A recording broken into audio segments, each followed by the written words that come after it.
Junto con endocrinología, gastroenterología también es otra de las especialidades que suelen venir preguntas. Los temas que más han venido en el examen de salud ha sido, como sucede en la mayoría de los exámenes, patología pancreática, básicamente en relación a pancreatitis aguda. Luego cirrosis es el siguiente tema que preguntan y por ahí hemorragia digestiva alta con úlcera péptica y hemorragia varicial, que son los temas que más han preguntado y vamos a ahondar ahora. Entonces vamos a iniciar con patología pancreática. Nos dicen, varón de 38 horas, de 38 años, perdón, que 6 horas después de haber ingerido licor presenta bruscamente epigastralgia de tipo terebrante, transfixiante, intensa y persistente que se irradia hacia el espaldo, en cinturón, concomitantemente con náuseas y vómitos. Y al examen hay signo de Cullen. Entonces, básicamente por la clínica nada más en la anamnesis, este es el cuadro clínico característico de una pancreatitis aguda, ¿no? Una pancreatitis aguda. Si yo me guío, perdón, del signo de Cullen, que es este quimosis que hay a nivel periumbilical, podría ser más detallado y decir que es una pancreatitis aguda, incluso necrohemorrágica, porque el signo de Cullen está en relación con la hemorragia, ¿no es cierto? Con la hemorragia retroperitoneal que puede presentarse en los pacientes que tienen pancreatitis aguda necrohemorrágica. Pero básicamente el caso clínico está para que ustedes identifiquen esto, que es las características que tiene el dolor y la asociación con las náuseas y vómitos, que son muy característicos de la pancreatitis aguda. En cuanto a la etiología, recuerden que la primera causa de pancreatitis es la pancreatitis biliar, ¿no es cierto? La coledocolitiasis. En segundo lugar, vamos a encontrar el alcohol, ¿no es cierto? Alcohólica. Y luego vienen otras causas menos frecuentes, como por ejemplo lo que les mencionaba, la hipertrigliceridemia, con triglicéridos más de 1000 sobre todo. Por ejemplo, vamos a encontrar la hipercalcemia, también puede ser una causa de pancreatitis. Algunos fármacos, como por ejemplo las tiazidas, que también pueden generar pancreatitis.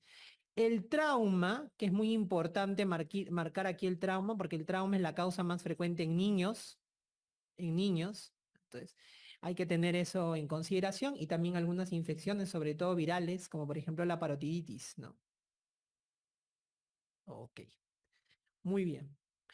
En cuanto al diagnóstico de la pancreatitis aguda, nosotros utilizamos los criterios, que son los criterios de Atlanta. Y en el caso de los criterios de Atlanta, vamos a decir que hay pancreatitis cuando tengamos dos de los tres criterios, ¿no es cierto? Vamos a tener el criterio clínico, ¿no es cierto? Que el criterio clínico básicamente va a estar dado por el dolor característico que va a tener la pancreatitis, que es este que está aquí, ¿no? Es un dolor agudo, intenso, que se inicia en el epigastrio de tipo terebrante o transfixiante, como si lo atravesara, ¿no es cierto?, al paciente, y que se irradia hacia la zona del dorso, que característicamente en cinturón, que se asocian náuseas y vómitos, que los vómitos no alivian el dolor abdominal. Ese es el cuadro clínico característico de la pancreatitis. En segundo lugar, dentro de los criterios de diagnóstico según Atlanta, vamos a tener el criterio bioquímico, en el cual vamos a encontrar que va a haber un incremento de amilasa o de lipasa, ¿no?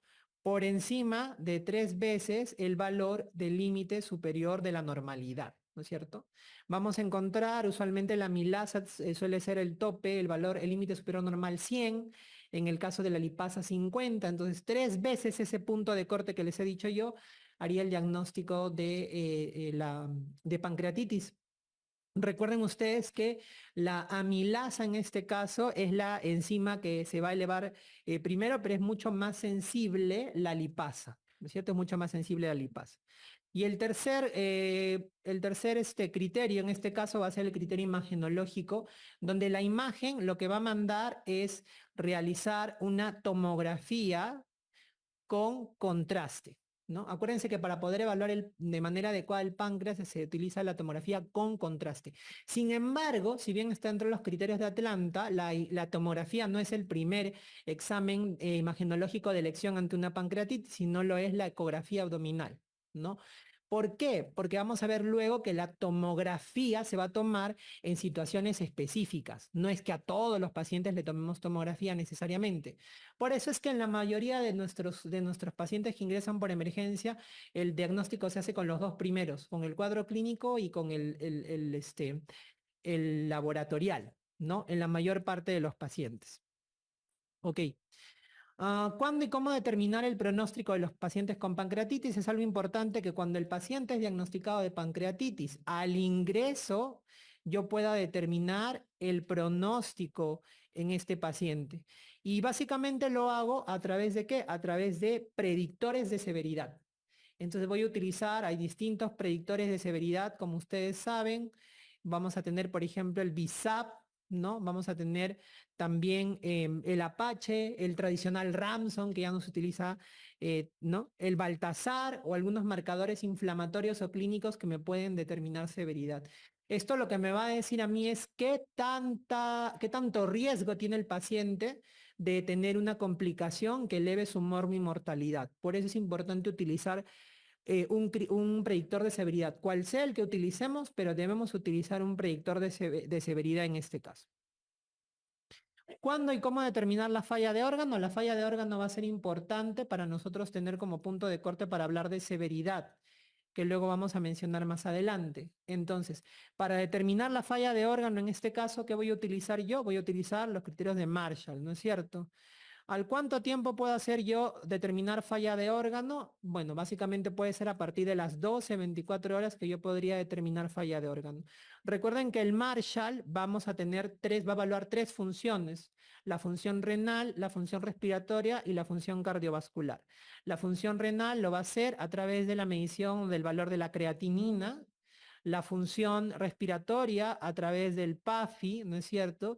Y la función cardiovascular a través de la presión arterial y la respuesta que pueda haber hacia o la necesidad de utilizar algunos inotrópicos, ¿no? Voy a poner necesidad, mejor. La necesidad de utilizar inotrópicos. Entonces van a ver un puntaje y eso también me va a decir si el paciente tiene o no falla de órgano. ¿Cuándo solicitar tomografía en una pancreatitis aguda? Eso también suele ser pregunta a veces. La tomografía nosotros usualmente la vamos a solicitar a partir de las 48 horas posteriores, ¿no es cierto? a- Al cuadro clínico. ¿Por qué a las 48 horas? Porque la tomografía principalmente lo que me va a permitir a mí determinar es ver las complicaciones locales, y las complicaciones locales yo las voy a poder definir con mayor precisión a partir de las 48 horas. Voy a utilizar la tomografía, no se le va a pedir a todos los pacientes tomografía, sino voy a pedirlos cuando haya dudas en el diagnóstico. O sea, imagínense que yo tengo todo el cuadro clínico, pero la parte laboratorial no me ayuda. Entonces yo digo, tengo dudas si será realmente una pancreatitis aguda o no. O cuando yo tengo mala evolución, entonces digo, ¿por qué este paciente, a pesar que estoy haciendo todos los pasos iniciales para el manejo de la pancreatitis, sigue teniendo una evolución tórpida? Entonces, en esos casos voy a pedir tomografía, pero hay que pedirlo a partir de las 48 horas. Y habíamos hablado que precisamente la tomografía nos permitía valorar las complicaciones. Entonces, otra de las preguntas que suelen hacer en relación a pancreatitis aguda es ¿cuál es la principal complicación? Entonces, la complicación va a depender del tipo de pancreatitis que nosotros tengamos. Entonces, dentro de la complicación, cuando tenemos una pancreatitis edematosa o flemonosa, vamos a tener que la principal complicación que vamos a tener va a ser el pseudoquiste, siendo la principal complicación, y en el caso de la necrohemorrágica vamos a tener el WON, que es la necrosis, pero que está encapsulada. Sin embargo, estas van a ser complicaciones a largo plazo. Perdón. A partir de las 4 semanas, ¿no? Porque recuerden que antes de las 4 semanas lo que voy a tener es colecciones más bien. En el caso de la edematosa voy a tener una colección fluida peripancreática, y en el caso de la necrotizante una colección necrótica aguda. Pero de todas estas, la principal complicación va a ser el pseudoquiste pancreático, definitivamente, ¿no es cierto? Pseudoquiste pancreático, que es lo que suelen preguntar más. Ok.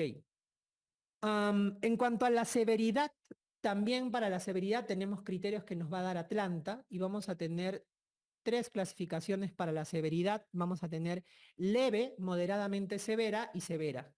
Entonces, leve, moderadamente severa y severa. La clasificación básicamente va a estar en relación a si hay presencia de falla de órgano, falla orgánica, que cuánto es el tiempo de duración de la falla orgánica y si hay presencia de complicaciones locales o no.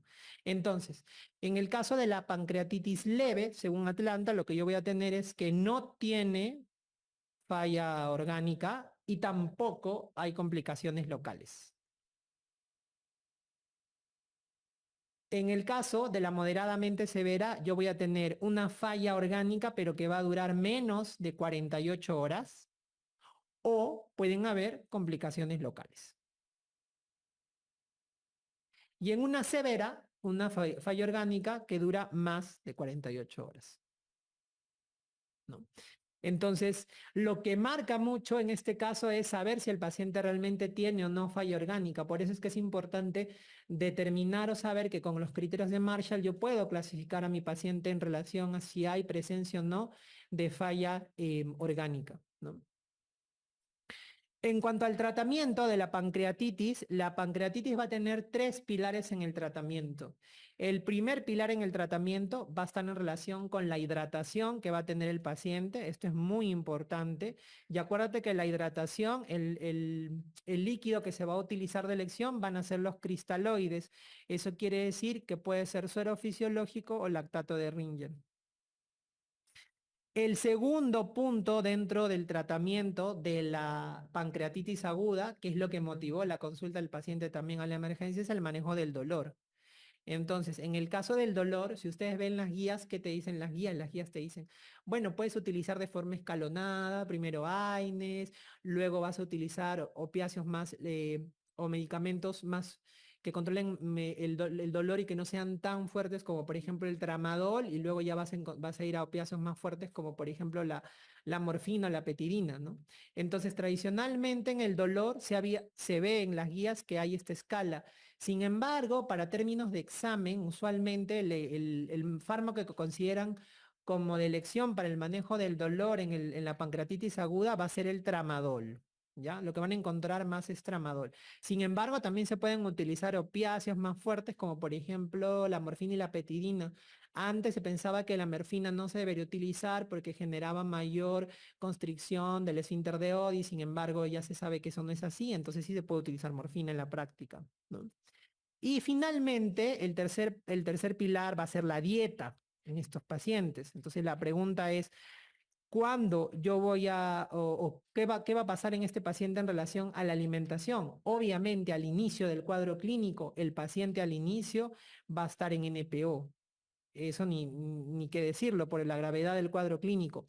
Pero deberían tener presente ustedes que yo puedo reiniciar viendo cómo va la evolución del paciente, dependiendo, no sé, 48, 72 horas, podría reiniciar la dieta cuando el paciente no tenga dolor abdominal ni tampoco náuseas y vómitos.